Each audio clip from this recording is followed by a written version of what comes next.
Que o Congresso da Nicarágua anunciou nesta quarta-feira um plano de trabalho para acabar com o processo eleitoral no país. Anunciada pelo presidente da Casa, Daniel Porras, a medida atende a uma ordem do presidente Daniel Ortega. Na prática, o movimento elimina a possibilidade de uma disputa eleitoral em 2027 e formaliza o regime ditatorial no país.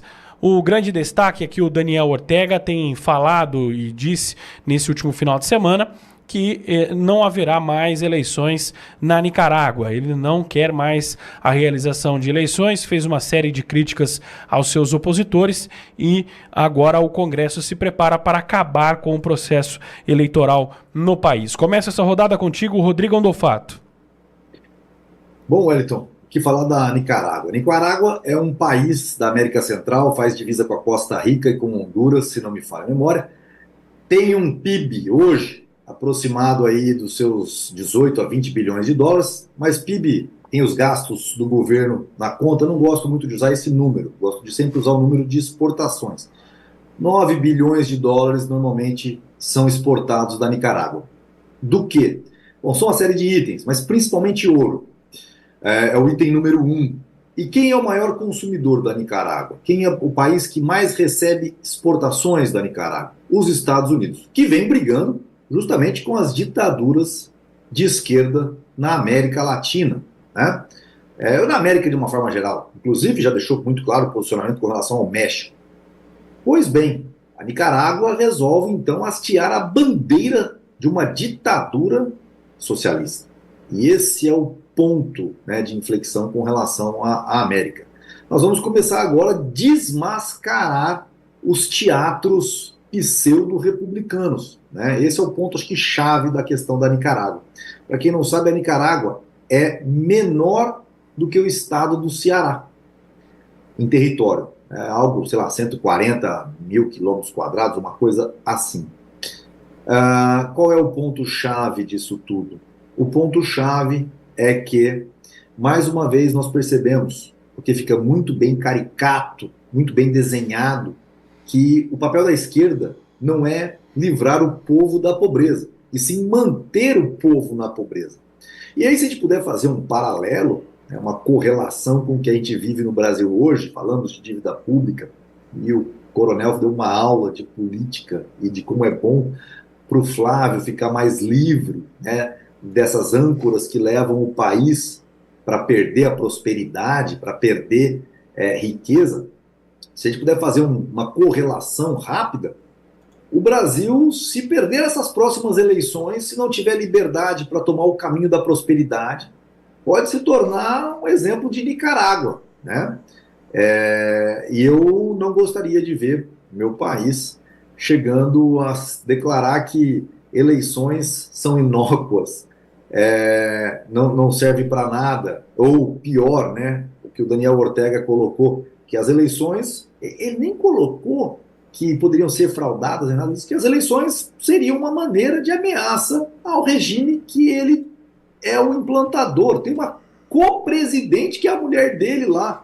Ou seja, a Nicarágua é a prova de que uma semântica pode mudar a lógica dentro da retórica.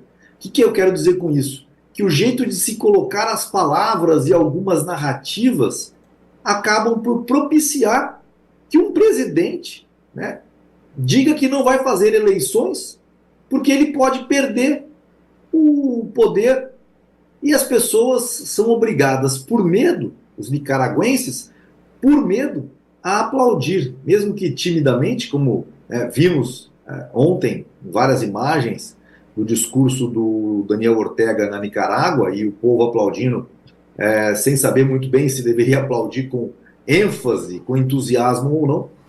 E a gente acaba vendo que quem perde primeiro num país como a Nicarágua é a liberdade de seu povo. E isso é muito triste.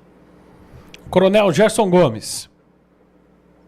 Pois Nicarágua é um país interessante porque esse esperneio do Daniel Ortega, ele não terá sucesso, eu posso afirmar para vocês, por uma razão simples que o Rodrigo ele levantou muito bem. o país ele é muito dependente dos Estados Unidos, não somente no comércio local ali da América Central com os Estados diretamente, mas até mesmo na questão da produção de ouro que o Rodrigo citou, que a Nicarágua ela vende grandes quantidades de ouro que inclusive superam a sua produção local, que significa que ela recebeu durante bastante tempo ouro desviado da própria Venezuela, e havia uma intermediação de ouro extraído de várias localidades na América Central e Norte. Eu tenho que compartilhar com vocês. Hoje tem mais de 10 bilhões de reais esquecidos para serem sacados pelos brasileiros. Que isso é só a ponta do iceberg. Que existem mais de 7 brechas escondidas do povo e você tem direito de resgatar. Tem brasileiro que já sacou mais de 23 mil reais e por pouco não perdeu o prazo. Precisa olhar urgente o seu caso, antes que o judiciário tire seu direito, porque tem brecha com data para acabar e pode ser um valor alto. Então, deixei um link aqui na descrição embaixo e um QR Code na tela para quem está vendo pela TV. Acesse agora, porque não dá para deixar passar mais esse abuso. E que já pega ali uma parte até do Brasil também, nas áreas Yanomami com venezuelanos.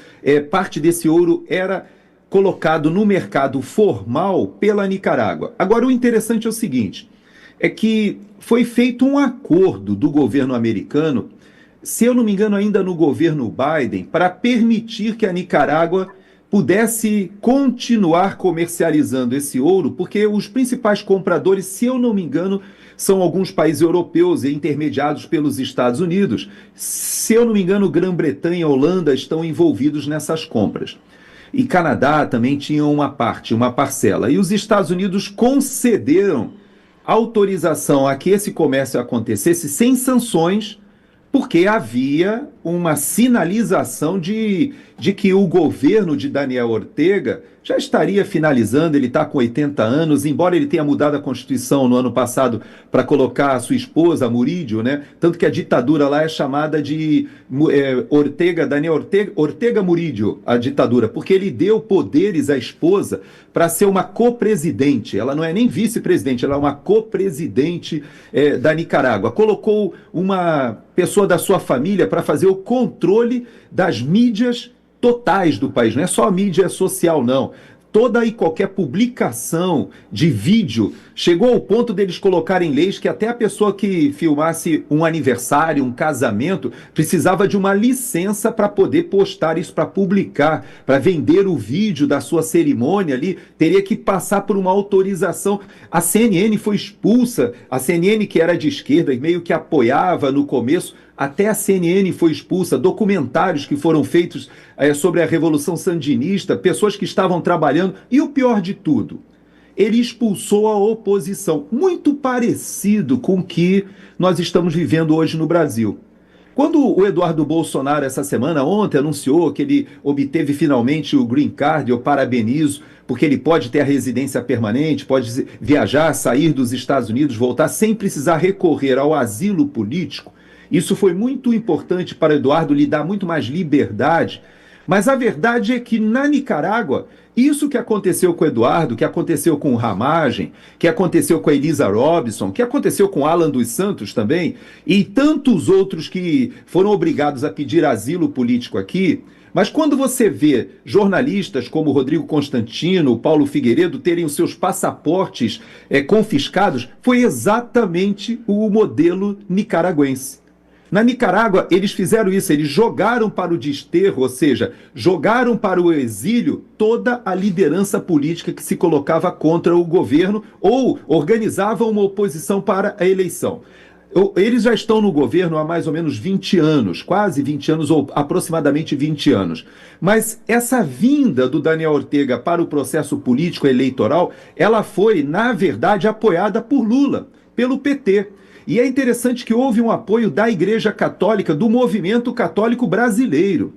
O movimento católico brasileiro, a CNBB, aqueles grupos que estavam na gênese do PT, porque o PT teve a Igreja Católica ali, das comunidades eclesiais de base, do movimento da Teologia da Libertação, todos juntos ali na formação do PT. Esse mesmo grupo ajudou no processo de migração daqueles guerrilheiros da Revolução Sandinista para o processo político, e o Daniel Ortega, quando ele vem pela eleição, ele vem apoiado pelo Lula.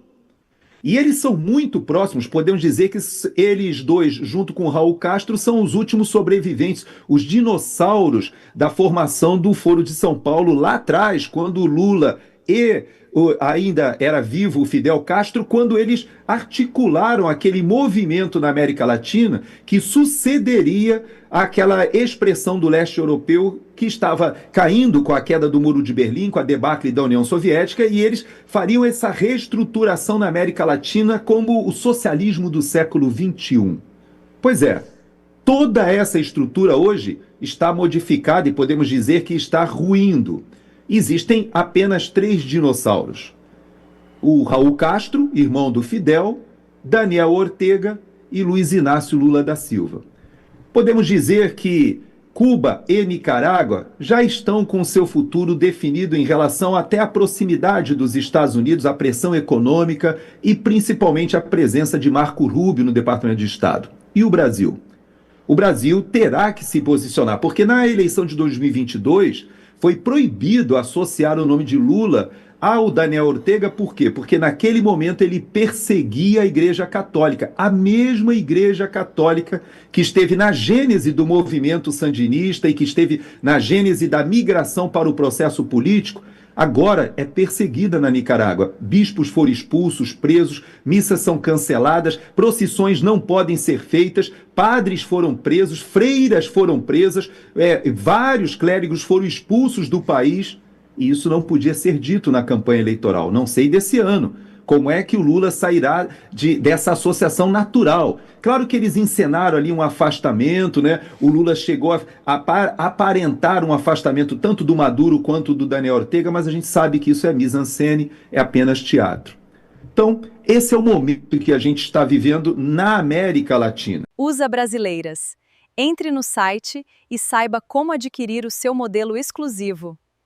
Para mulheres de bom gosto e que são femininas. USA Brasileiras, o seu chinelo perfeito.